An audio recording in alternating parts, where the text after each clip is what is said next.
नमस्कार। आज का सेशन स्पेशली रीट पात्रता परीक्षा को लेकर और ग्रेड थर्ड एग्जाम दोनों की एक साथ तैयारी को लेकर आज का सेशन है। बहुत सारे बच्चों के कमेंट थे इस बात को लेकर कि सर ये भी मैंने इससे पहले भी रीट पात्रता को लेकर और ग्रेड थर्ड को लेकर कई बार वीडियो में चर्चा की है, कई बार आपको बताया है कि आपको चीजें कैसे और क्या करनी है, लेकिन चूंकि आपकी एक उम्मीद रहती है हमसे कि सर आप बता देंगे तो ज्यादा एक बेटर एक हम कर पाएंगे। और किसी भी टीचर के प्रभाव से यदि आप महीने 2 महीने 3 महीने 4 महीने भी पढ़ते हैं, आपकी पढ़ाई में एक रूटीन आता है, आप एक डेडलाइन तय करते हैं, आप एक सीक्वेंस के अकॉर्डिंग चलते हैं, तो मुझे लगता है कि एक बेहतर फायदा है। तो आज का जो वीडियो है specially REET plus grade third 2024-25 को लेकर है कि रीट पात्रता का अभी कई बच्चे कहेंगे सर आप बहुत लंबे टाइम से बोल रहे हैं। मैं हमेशा बोलता रहा हूं, बोलता रहूंगा और बोलता ही रहूंगा।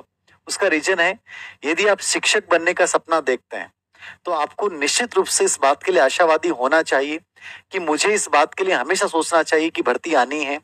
मेरी प्रिपरेशन किस लेवल की है, क्या मैं वास्तव में मेंटली और फिजिकली तैयार हूं, क्या मैंने कंटेंट को 90% तैयार कर लिया है। यदि आप बहुत अच्छे से 70 से 80% कंटेंट तैयार कर लेते हैं, उसके बाद भी आपको उसको एक सूत्र में बांधने में और उसको धार देने में 6 महीने लग जाते हैं। और जैसा कि कल हमारे मुख्यमंत्री भजनलाल शर्मा जी का एक ट्वीट था कि विधानसभा सेशन के बाद बहुत सारी भर्तियां आएंगी कि आपको मौका ही नहीं मिलेगा। अभी अजमेर शिक्षा मंत्री जो गए हैं, यद्यपि शिक्षा मंत्री जी के बयान जो हैं उन पे ज्यादा बहुत भरोसा नहीं किया जा सकता, लेकिन फिर भी चूंकि रीट एक सामान्य प्रक्रिया है तो रीट पात्रता होनी है। चूंकि अभी अध्यक्ष बोर्ड में नहीं है, तो जैसे अध्यक्ष की नियुक्ति हो जाएगी विधानसभा सेशन के बाद में, तो रीट का आयोजन संभवतः इस वर्ष के अंत में भी मान सकते हैं अपन, और हो सकता है जनवरी फरवरी में चला जाए। कोई निर्धारित तिथि नहीं आप ये कहें कि सर ये कब तक हो जाएगी ग्रेड थर्ड की भर्ती, ये कोई नहीं जानता है, कोई नहीं जानता है। सर इसमें पेपर 1 होंगे 2 होंगे, ये तो तय हो गया कि रीट पात्रता पहले होगी, रीट पात्रता के बाद में एक भर्ती और होगी और उसके आधार पर ये पूरी भर्ती प्रक्रिया संपन्न की जाएगी। पदों के खाली के बारे में आपने देख लिया होगा, लगभग 23,000 के आसपास पद खाली हैं। और फिर ग्रेड थर्ड से ग्रेड सेकंड के लिए डीपीसी होंगी। और इस बजट में जो खूब सारे स्कूल कर्मोन्नत किए गए, उनके पदों की स्वीकृति भी आई नहीं है। जैसे पदों की स्वीकृति आती है उसके बाद जो है प्रोसेस शुरू हो जाएंगी। अब आपका बार बार ये सवाल है कि सर विज्ञापन आएगा नहीं, आप कब से बोल रहे हैं, तो मुझे लगता है कि आप बहुत मूर्ख बच्चे हो और बार बार ये सवाल पूछ के अपनी ऊर्जा को खराब कर रहे हो। कोई भी विभाग है, ये विभागीय लेवल पे चलने वाली प्रोसेस है और ये सब प्रोसेस सभी विभागों में प्रारंभ हो चुकी है। किस विभाग में कौन सी भर्ती आएगी, आपके अचानक से आपके सामने विज्ञापन आएगा और आपको इस समय नहीं मिलेगा सोचने का कि मैं अब क्या करूं। तो बेटर है उससे पहले अपनी एक स्ट्रेटेजी तय करें कि सर मुझे इस रास्ते को फॉलो करना है और इस रास्ते में मुझे इन इन संकेतों का प्रयोग करना है, ये मेरे संसाधन होंगे।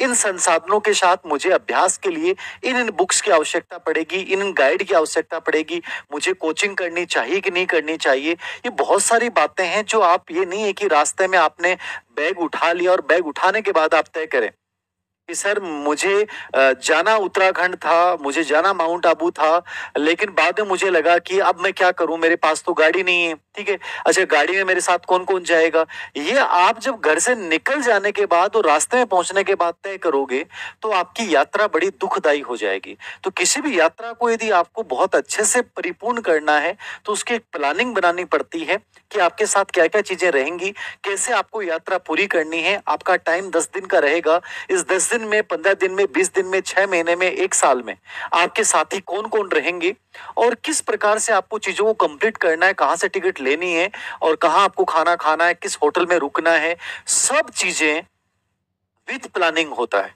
प्लानिंग के साथ चीजें की जाती हैं तो समय बहुत बच जाता है, अनावश्यक रूप से मानसिक परेशानी नहीं होती, फिजिकली आपकी परेशानी नहीं होती, मतलब सब चीजें बड़ी कंफर्टेबल तरीके से आराम से हो जाती हैं। तो स्ट्रेटेजी का मतलब इतना सा ही होता है कि आपको ये पता होना चाहिए कि इस रास्ते में मुझे किन किन चीजों के सहयोग की आवश्यकता पड़ेगी और मुझे कैसे पहुंचना है। तो कब का मुझे कोई आइडिया नहीं है, मैं एक अनुमान बता रहा हूं कि इस वर्ष के अंत में रीट पात्रता का एग्जाम का आयोजन हो सकता है अध्यक्ष की नियुक्ति के बाद में। नंबर 2 पे कि सर पात्रता के बाद ग्रेड थर्ड, तो चाहे ग्रेड थर्ड एग्जाम हो, चाहे ग्रेड सेकंड का एग्जाम हो, चाहे ग्रेड फर्स्ट का एग्जाम हो, 2025 से पहले कोई भी भर्ती प्रक्रिया पूरी नहीं होगी तो मेन जो एग्जाम होगी वो मुझे लगता है कि 2025 में होगी। अब 25 में कब होगी आप कहोगे, तो ये सवाल मेरे द्वारा बताना भी गलत है और आपके द्वारा पूछना भी गलत है।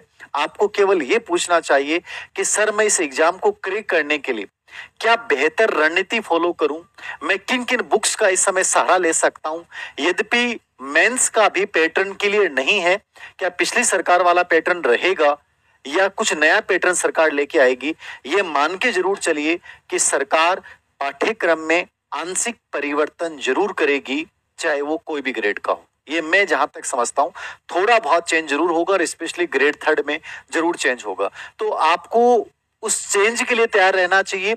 और क्या चेंज हो सकता है, और फिलहाल भी एक तो हो गया कि सिलेबस आ गया और सिलेबस के आने के बाद मैं आपको बताऊं कि चीजें कैसे करनी है। फिलहाल जो मैं आपको एक बता रहा हूं एक नॉर्मल वे में कि एक बच्चा जीरो है और उसे सर रीट पात्रता उसकी नहीं हुई है, ग्रेड थर्ड टीचर वो बनना चाहता है, तो स्पेशली वो क्या चीजें अभी से, आज से, कल से प्रारंभ कर दे यदि एक साल के भीतर उसको ये भर्ती निकालनी है तो।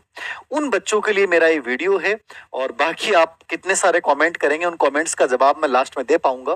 फिलहाल केवल ग्रेड थर्ड और रिट पात्रता को देने वाले बच्चे आराम से एकाग्र होकर इन बातों को सुनिएगा, केवल सुनिएगा मत, इनको फॉलो कीजिएगा, अपने एक्शन में लाइएगा। मैं निश्चित रूप से कह सकता हूं कहीं ना कहीं तुम जरूर लग जाओगे। ये एक ऐसी भर्ती प्रक्रिया होती है जिसको ईमानदारी से यदि कोई बच्चा कर लेता है तो इसके साथ ग्रेड सेकंड का भी एक पार्ट तैयार हो जाता है। DSSB का पीआरटी वगैरह, आपका केवीएस का पीआरटी, अदर स्टेट का कोई पीआरटी या ग्रेड थर्ड की भर्ती भी आपकी आती है तो आपकी आराम से निकाल लेते हो। एक भर्ती को इतने शानदार तरीके से अंजाम दे दो